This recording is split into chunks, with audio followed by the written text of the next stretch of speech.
My name's Maria Shironoshita. I was born in Lima, Peru, but I moved to Edmonton when I was 4 years old, so I've been here for around 20 years now.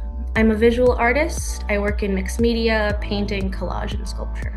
My experience with the Works Festival has been mainly as a viewer and a visitor. The main thing I enjoy about the Works, and it recurring every year, is just the community. If you go every year, you get to know the same volunteers, the same faces, and even though the artists are different, the sense of community is the same every time.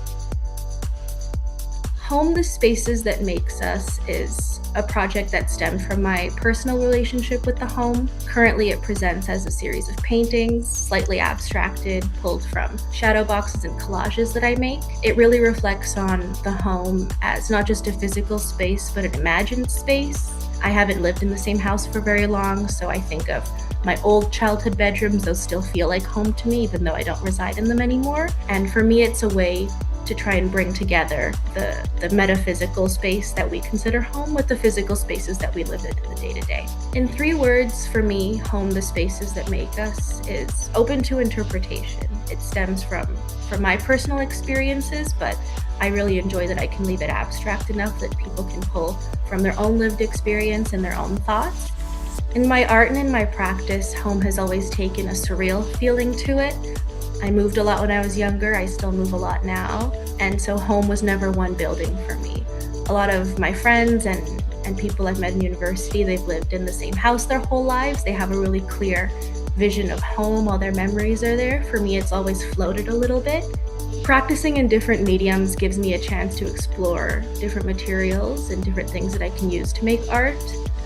I'm a bit of a hoarder, so I love to pull things that I've kept from my youth. I really like the memory keeping of using materials that are in my home personally that maybe don't have uses anymore.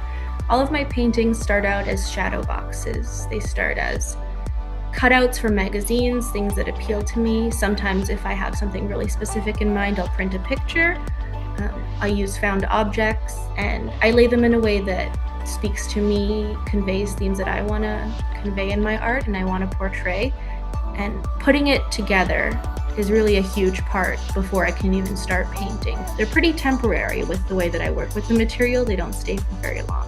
And that freedom is really important to me, knowing that I'm not bound by the shadow box that I've created, but that it's really an accompaniment to the final piece. Hoping that people who come across my work feel like they know a little bit about me, but also feel like they can put a little bit of themselves into paintings as well.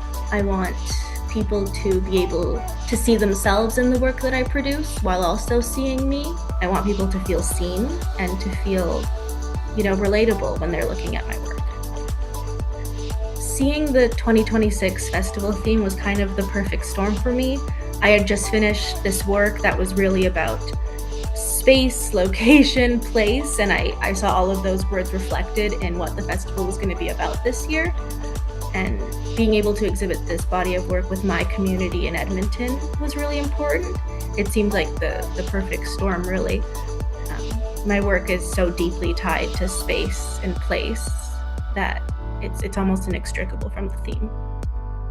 The most exciting thing for me about exhibiting is always the community that comes from it. I'm sure everyone else does as well, going to see my friends' work when it goes up, and I know my friends will be there for me in return when this happens. And to just build a broader community, to have more people that I can talk to who I didn't meet before, and just the amount of community that comes from an event like this.